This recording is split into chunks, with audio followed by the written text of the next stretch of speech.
여러분 찬양 감사합니다. 우리 하나님께 영광의 박수 올려드리겠습니다.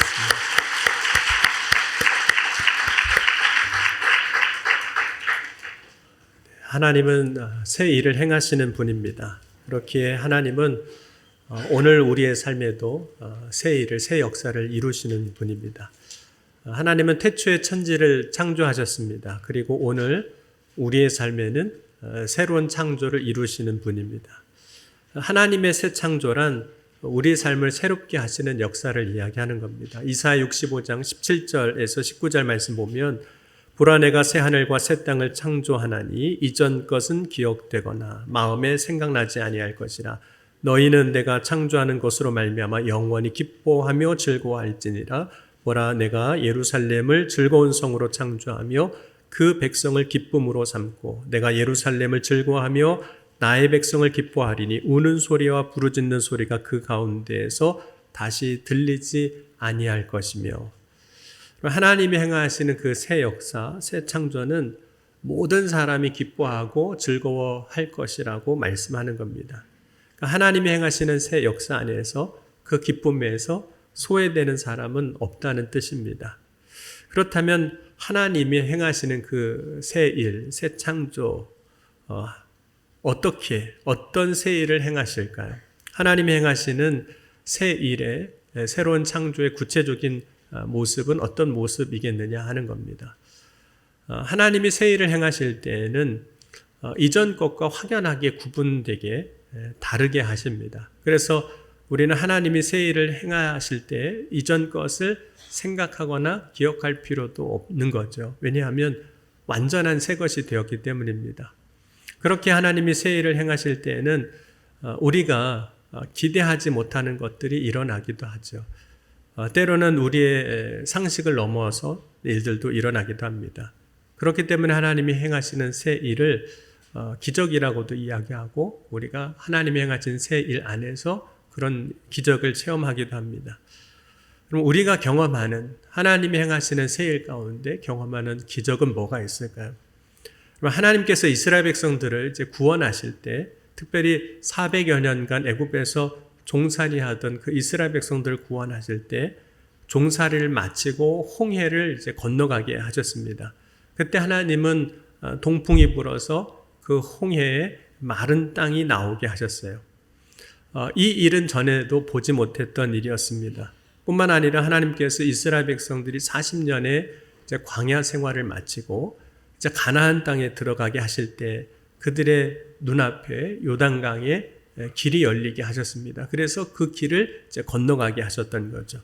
그래서 출애굽기 14장 21절 22절 보면 모세가 바다 위로 손을 내밀매 여호와께서 큰 동풍이 밤새도록 바닷물을 물러가게 하시니 물이 갈라져 바다가 마른 땅이 된지라. 이스라엘 자손이 바다 가운데를 육지로 걸어가고 물은 그들의 좌우에 벽이 되니. 그래서 길이 열리는 것을 본 겁니다. 하나님께서 이스라엘 백성들에게 내신 그 길로 이제 광야 생활이 시작이 되죠. 뿐만 아니라 하나님이 이스라엘 백성들이 이제 광야 생활을 마치고 가나안 땅에 들어갈 때에도 똑같이 마른 땅이 나오게 하셨어요. 요단강 물이 마르게 하시고. 그래서 여호수아 3장 16절 17절 말씀 보면 곧 위로부터 흘러내리던 물이 그쳐서 사르단에 가까운 매우 멀리 있는 아담 성읍 변두리에 일어나 한 곳에 쌓이고 아라바의 바다 여매로 향하여 흘러가는 물은 온전히 끊어짐에 백성이 여리고 앞으로 바다를 건널세. 여호와의 언약궤를 맨 제사장들은 요단 가운데 마른 땅에 굳게 섰고 그 모든 백성이 요단을 건너기를 마칠 때까지 모든 이스라엘은 그 마른 땅으로 건너갔더라. 그래서 하나님이 새 일을 행하실 때 그 전에 보이지 않았던 길이 보이는 거죠. 그리고 그 길로 하나님께서 걸어가도록 인도하셨던 겁니다. 여러분, 이스라엘 백성들이 이제 물을 건넙니다. 홍해를 건너고 요단강을 건널 때 하나님께서 보여주신 그 길, 내신 그 길은 사실 구원의 길입니다. 그 구원의 길에서 하나님의 은혜를 경험하는 거예요. 왜냐하면 이스라엘 백성들이 홍해를 건널 때에는 애굽에서 종살이 하던 것이 홍해를 건너면서 끊어집니다. 이제는 더 이상 종이 아니에요. 그러니까 하나님이 내신 새 길을 건너가고 나니까 이제는 이스라엘 백성들이 자유자가 됐습니다. 뿐만 아니라 이스라엘 백성들이 요단강을 건너갈 때 하나님이 주시는 그 축복의 땅이죠. 가나안 땅에서 모든 하나님이 주시는 은혜와 복을 누리게 됩니다. 그 전까지 광야에서는 물론 하나님의 주시는 은혜의 삶이었지만 그 광야는 이렇게 유리하는 삶이었습니다. 그런데 가나안 땅에 들어가서는 이제 정착하고 안정된 삶을 살게 되는 거죠. 그 길을 지나고 나서 삶이 달라지는 거예요. 그러니까 하나님이 우리 안에 새 일을 행하실 때 이스라엘 백성들에게 길이 열리는데 살 길이 열리는 겁니다. 축복의 길이 열리는 거예요.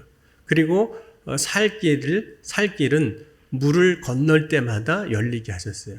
물을 건널 때마다. 홍해를 건널 때 길이 열리게 하시고 요단강을 건널 때 길이 열리게 하셨습니다. 그럼 이사야 오늘 43장 19절 20절 말씀 보면 이렇게 말씀하고 있습니다. 보라 내가 새 일을 행하리니 이제 나타날 것이라. 너희가 그것을 알지 못하겠느냐? 반드시 내가 광야에서 길을 사막에서 강을 내리니. 그래서 하나님께서 어떤 새 일을 행하실 때는 우리의 인생의 길을 이렇게 열어주신다는 거죠. 하지만 하나님이 내신 길은 단지 인간적으로 좋은 것을 얻어내는, 취하는 그런 길을 의미하는 게 아닙니다. 이전보다 더 좋은 것을 찾아내고 얻어내는 것을 말하는 것은 아닙니다. 그 하나님이 열어주신 그 길은 사실상 구원의 길이에요.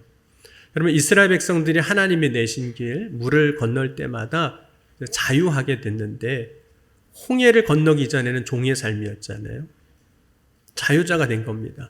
요단강을 건너기 전에는 광야에서 제한된 삶을 살았어요. 만나를 먹거나 메추라기를 먹는 것은 하나님이 주신 은혜지만 제한된 거죠.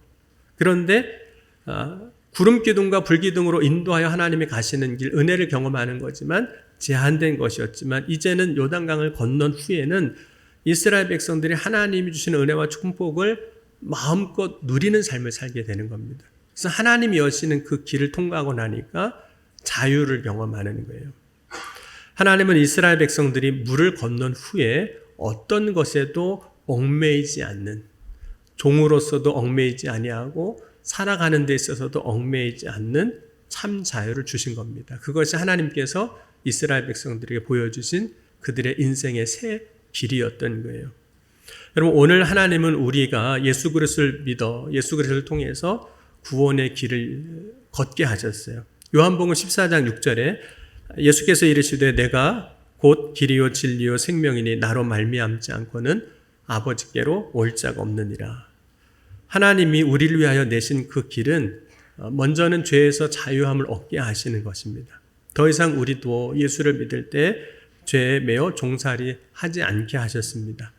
이것은 우리가 세례를 받을 때 이미 확증받은 사실이에요. 세례를 받을 때.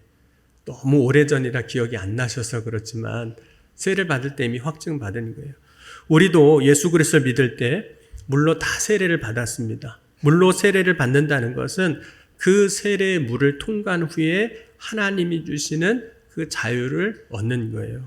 이것이 예수 그리스도를 믿는 저와 여러분에게 하나님이 주신 새로운 삶입니다. 거듭난 자의 삶의 길을 우리에게 주신 거예요. 예수님을 찾아왔던 니고데모가 예수님과 이야기하는 중에 이런 질문을 합니다. 사람이 늙으면 어떻게 날 수 있사옵나이까? 두 번째 모태에 들어갔다가 날 수 있사옵나이까? 라고 이야기하면서 사람이 어떻게 거듭날 수 있습니까? 라고 묻습니다. 그럼 제가 한번 여러분한테 여쭤볼게요. 사람은 거듭날 수 있을까요? 남편을 생각하시면서 한번 대답해 보세요. 혹은 자식을 생각하면서 사람은 거듭날 수 있을까요? 니고데모는 그럴 수 없다라고 생각한 거예요. 사람이 어떻게 거듭날 수 있습니까?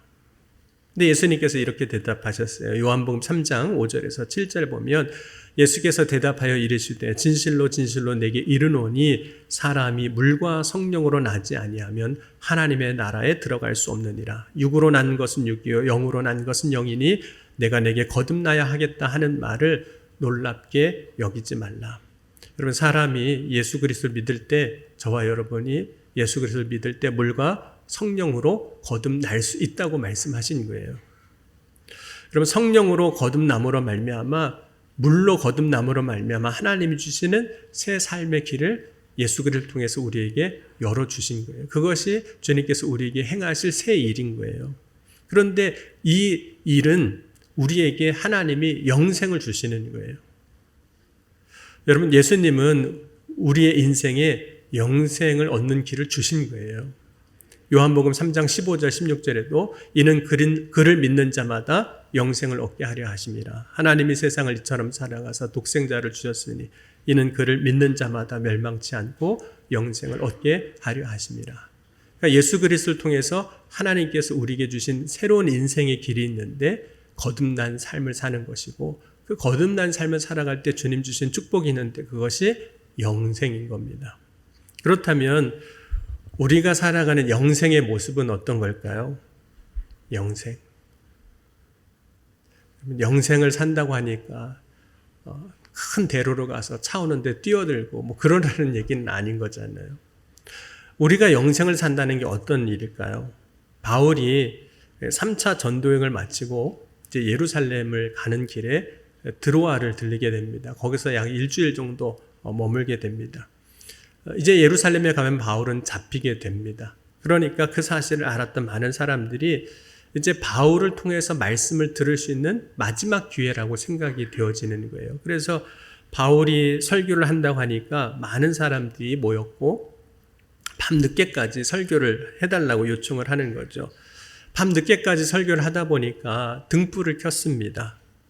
바울이 오래 강론을 하니 유두고라는 청년이 3층 창문에 걸터 앉아 있었는데 졸음을 이기지 못하고 그 3층에서 떨어져 죽게 됩니다. 여러분, 사람이 많았고 등도 켰으니 아마 산소도 부족했을 거예요. 그러니까 금방 잠이 왔겠죠. 그리고 또 유두고가 뭐 놀다가 온 건 아닐 거 아닙니까? 각자 자기의 일이 있었고 할 일이 있었으니까 낮에 자기 일 하고 말씀을 들으러 사모함으로 와서 말씀을 듣다 보니까 얼마나 피곤도 하겠어요. 사람도 많이 모였고 등불도 켰고 산소도 없고 피곤도 하니까 졸다가 떨어져 죽었죠. 만약 이런 상황이 교회에서 일어나면 어떨까요? 오늘 이 시간 저 2층에서 누가 예배드리다가 졸아가지고 떨어져 죽으면 어떤 일이 일어나요? 뭐 난리가 날 겁니다. 교회가.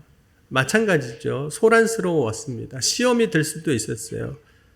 그런데 바울은 그 3층에서 떨어진 그 청년의 몸을 안고 말하기를 사람들에게 떨들지 말라. 생명이 그에게 있다라고 선포를 합니다.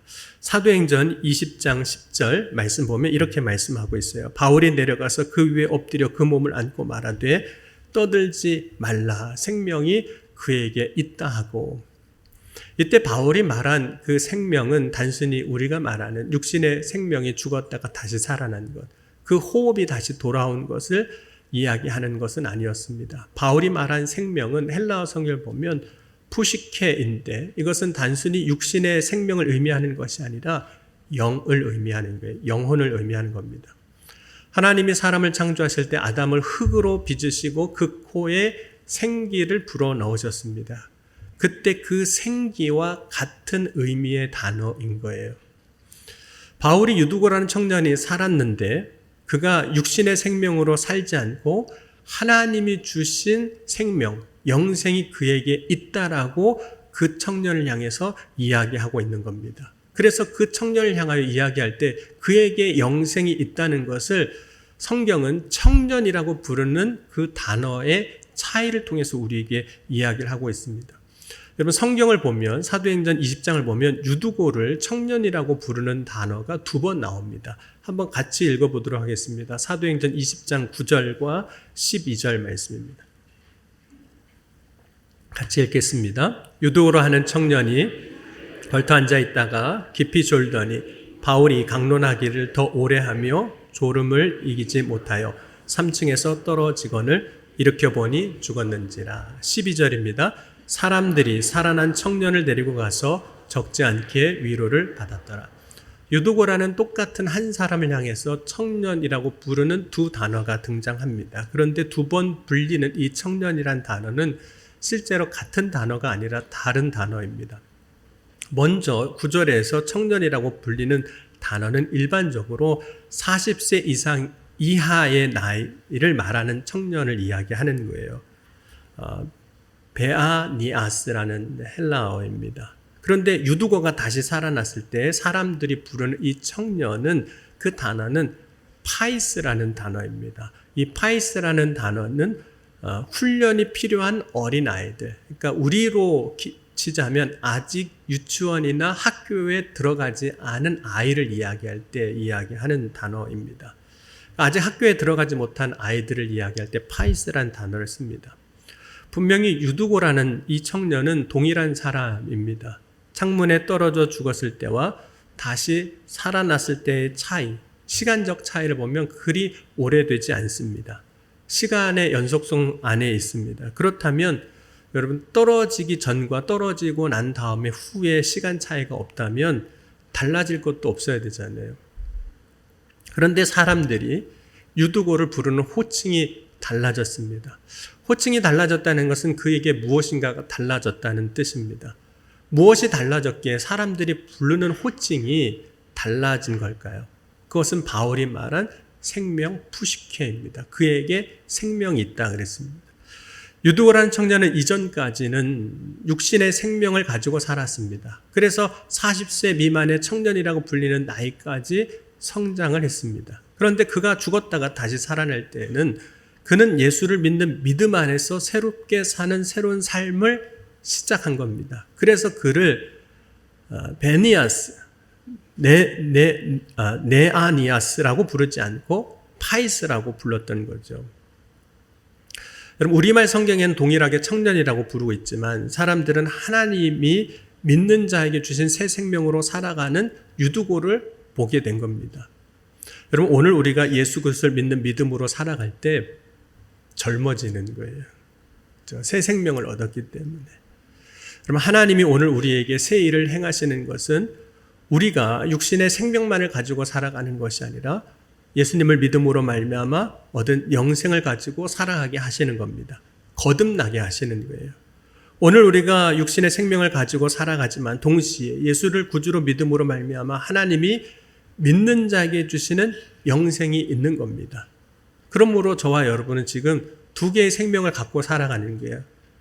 죽을 수밖에 없는 육신의 생명과 이제는 예수 그리스도를 믿음으로 말미암아 하나님이 주시는 영생을 가지고 살아가는 겁니다.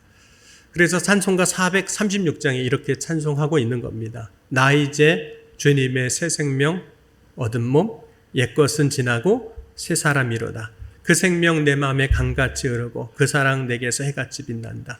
영생을 누리며 주 안에 살리라. 오늘도 내일도 주와 함께 살리라.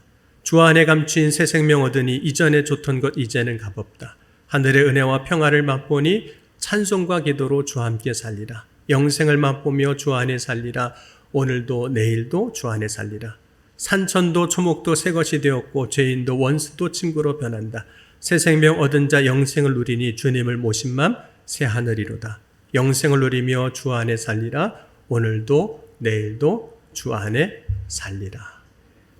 여러분, 우리가 하나님이 우리에게 행하신 새 일, 그 새 생명을 가지고 살아가기 위해서 그 주신 생명을 가지고 정말 살아가기 위해서 해야 할 일이 있는데 옛 것을 생각하지 않는 것이에요. 왜냐하면 지난주에 우리 말씀 나눈 것처럼 옛 것은 지나간 겁니다. 옛 것을 벗어버리는 것인데 어떻게 하면 우리가 지나간 것을 생각지 아니하고 벗어버릴 수 있을까요? 그 중에 중요한 것이 우리의 생각을 바꾸는 겁니다. 그럼 우리가 우리의 생각을 바꾸지 않으면 우리의 삶은 아무것도 바뀌지 않습니다. 우리의 생각은 이전 그대로 살아가게 만들어요. 그러니까 내가 작년에 했던 생각 그대로 가지고 살아가면 올해도 작년과 똑같이 살아갈 겁니다. 올해 했던 생각 내년에도 똑같이 한다면 내년도 올해와 똑같이 살아갈 겁니다. 우리의 생각은 살던 그대로 살아가게 만듭니다. 나의 생각은 관성으로 살고 습관으로 살게 만들고 관습으로 살아가게 만듭니다. 나의 생각을 바꾸기 위해서 필요한 것이 하나 있는데 그것은 하나님의 말씀을 붙드는 겁니다. 왜냐하면 내가 하나님의 말씀으로 살아갈 때 더 이상 우리는 내가 했던 생각대로 살지 않기 때문에 그래요. 하나님의 말씀으로 살면 반드시 자기의 생각을 버리게 됩니다. 왜냐하면 하나님 말씀 안에 있어 보면 우리의 생각이, 우리가 해왔던 생각들이 얼마나 잘못되고 틀렸다는 것을 알기 때문입니다. 성령을 통해서 그것을 깨닫게 해주시는 거죠. 그것이 은혜입니다. 그리고 이사야 55장 8절과 9절 말씀에도 보면 이는 내 생각이 너희의 생각과 다르며 내 길은 너희 길과 다름이니라 여호와의 말씀이니라. 이는 하늘이 땅보다 높음 같이 내 길은 너희 길보다 높으며 내 생각은 너의 생각보다 높음이니라. 그런데 우리가 하나님의 말씀으로 살아갈 때 나의 생각을 버리고 하나님의 말씀으로 살아갈 때 누리는 은혜가 있습니다. 오늘 함께 본 43장 20절 21절 보면 반드시 내가 광야의 길을 사막에 강을 내리니 장차 들짐승 곧 승냥이와 타조도 나를 존경할 것은 내가 광야의 물을 사막의 강들을 내어 내 백성 내 택한 자에게 마시게 할 것입니다. 하나님은 분명히 광야에 길을 내시는 분입니다. 그리고 사막에 강을 내시는 분입니다. 우리는 광야의 길을 내시는 것, 사막에 강을 내시는 것을 새 일이라고 생각을 해요. 그것을 기적이라고 생각합니다. 그런데 길을 내는 것, 강을 내는 것, 기적을 행하시는 것으로 하나님이 새 일을 행하시는 것으로 끝나지 않으신다는 거예요. 하나님이 행하신 일, 길을 내고 강을 내는 일을 통해서 하시는 일이 있습니다. 그것은 하나님이 택한 자가 하나님이 광야에서 내신 길을 걸어가게 하고 하나님이 택한 자가 하나님이 내신 물을 사막의 강을 통해서 마시게 하는 거예요. 여기서 물을 마시게 한다는 것은 단순히 우리가 물을 먹는 걸 의미하는 건 아닙니다. 그것은 사람이 갖고 있는, 여러분 인간은 본능적으로 모든 사람이 다 갈증과 갈급함이 있습니다. 그 종류는 조금씩 다를 수 있지만 갈증과 갈급함이 있는데 하나님은 그것을 해결하게 하신다는 거예요. 곧 만족을 주시게 하신다는 겁니다. 그것이 하나님께서 행하실 새 일이라고 말씀하시는 거예요. 여러분 인간이 살아가면서 이 만족을 경험하는 것은 굉장히 중요한 경험입니다. 여러분 인간관계 안에서도 만족을 경험하는 게 좋아요. 그러니까 내가 저 사람과 관계를 맺는데 늘 불편하고 어려우면 너무 힘든 거예요. 그 관계 안에서 만족을 경험해야 되는 거예요. 우리가 영적으로 신앙생활 하면서도 예배 가운데 하나님이 주시는 은혜를 늘 충만하게 경험하는 것, 만족을 경험하는 것 중요합니다. 삶에서 만족이 필요해요. 왜냐하면 사람이 살아가면서 만족을 경험하지 못하면 어떤 일이 일어날까요? 여러분 회의하기 전에는 꼭 밥 먹으라고 그러거든요. 왠지 아세요? 배고프면 신경질 나요. 배라도 만족이 안 되면 신경질이 나요. 그러니까 회의하기 전에 밥 먹으라고 그러는 거예요. 그럼 우리가 만족을 경험하지 못하면 만족하지 못한 사람들은 분노할 수밖에 없어요. 만족이 없으면 그 만족을 채우기 위해서 우리는 어떤 일이든 하게 됩니다. 나도 모르는 사이에 그 일을 하고 있어요. 그래서 인간은 자기의 만족을 위하여 때로는 죄를 짓기도 합니다. 내 만족을 채우기 위해서. 그럼 잠언 27장 20절 말씀에 수월과 아비도는 만족함이 없고 사람의 눈도 만족함이 없느니라. 잠언 30장 15절 16절 보면 거머리에게는 두 딸이 있어 다오다오하느니라. 족한 줄을 알지 못하며 족하다 하지 아니하는 것은 서넛이 있나니 곧 수월과 아이 베지 못한 태와 물로 채울 수 없는 땅과 족하지 아니하는 불이니라 그랬습니다. 그런데 하나님은 우리에게 새 일을 행하실 때 어떤 일을 행하시냐면 우리에게 만족을 주시는 거예요. 이 만족은 사실 내가 원하는 것을 원하는 그대로 채워주셔서 얻게 되는 만족은 사실 아닙니다. 하나님이 주시는 만족은 사막에서도 광야에서도 얻는 만족이에요. 여러분 과연 누가 사막에서 광야에서 채워져서 만족할 수 있겠습니까? 그럼에도 불구하고 하나님이 그 사막에서도 그 광야에서도 만족하게 하신다는 거예요. 이 만족은 세상의 것으로 채워져서 만족하는 것이 아니라 하나님이 주시는 은혜로 성령으로 충만하게 채워져서 만족하게 하는 은혜라는 거예요. 하나님이 새 일을 행하실 때 그런 일을 행하신다는 거죠. 그럼 사도 바울이 어느 날 사역하는 중에 육신의 질병이 생겼습니다. 그럼 질병이 생기면 어떻게 해야 되죠? 낫기를 구해야 하죠. 저도 지금 감기 기운이 조금 있어서 목소리가 좀 탁성이 나거든요. 근데 어떤 분은 예전에 그러시더라고요. 목사님, 그 목소리가 더 좋아요. 그러시더라고요. 목소리가 은혜스럽다고. 네. 바울이 자기 육체에 가시가 있으니까 하나님 앞에 3번 간구합니다. 하나님 낫게 해주세요. 근데 하나님께서 그 기도를 들으시지 아니하시고 오히려 이렇게 말씀하십니다. 내 은혜가 내게 족하다라고 말씀하세요. 왜냐하면 하나님이 바울과 함께 하시기 때문이에요. 오히려 바울이 약한 것을 가지고 있기 때문에 하나님은 바울을 떠나지 아니하시고 오히려 바울에게 약한 것이 있기 때문에 바울은 하나님을 더 붙잡고 의지할 수밖에 없었습니다. 그때 바울은 약하나 비록 나는 약하나 그때 하나님께서 강하게 하시는 은혜를 체험하게 되는 거예요. 그래서 바울은 자신이 약할 때 오히려 하나님이 그 채워주시는 충만함으로 나의 그 연약한 것을 하나님의 능력으로 채워주시는 충만함을 이제 누리게 됩니다. 그럼 하나님이 우리에게 행하시는 새 일은 이와 같은 경우가 많습니다. 비록 우리의 삶의 환경이나 상황은 광야와 같고 사막과 같아도 그 가운데서 물이 나오게 하시고 그 물을 마시게 하여 만족하게 하시는 것처럼 우리의 삶에 하나님 주시는 만족함이 생수가 우리의 배에서부터 나오게 하시는 거예요. 그것이 하나님께서 우리 안에 새롭게 행하실 새 일인 겁니다.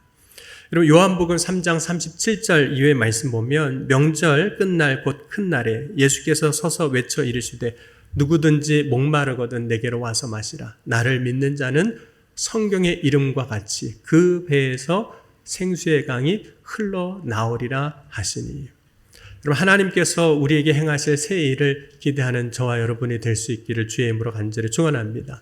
하나님이 우리에게 행하실 새 일 가운데 하나는 뭐냐면 모든 사람에게 상황과 환경과 상관없이 만족함을 주시는 거예요.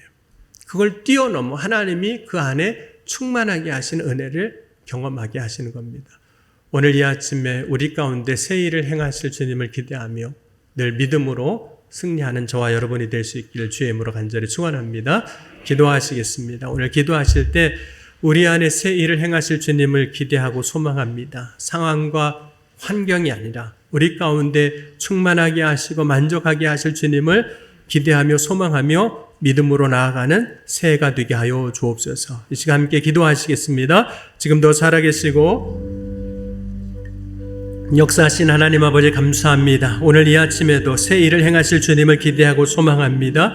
오늘도 주님을 바라고 믿음으로 구할 때 응답하시고 주여 역사하여 주옵소서. 오늘도 주님의 행하시는 새 역사가 우리 안에 일어나게 하여 주옵소서. 예수 그리스도 안에서 구원의 길을 여시고 거듭나게 하시고 우리에게 영생을 허락하여 주신 줄 믿습니다. 또한 우리가 어떤 상황 가운데서도 만족함을 누리고 기뻐하며 찬송하는 믿음의 삶으로 우리 가운데 우리를 세우시고 우리 가운데 역사하여 주실 줄 믿습니다. 새 일을 행하실 주님을 기대하며 소망하며 한 해를 시작하게 하여 주옵소서. 새 일을 행하실 주님을 찬송하며 오늘도 이기는 승리의 삶을 살아가는 주의 자녀들로 서게 하여 주옵소서.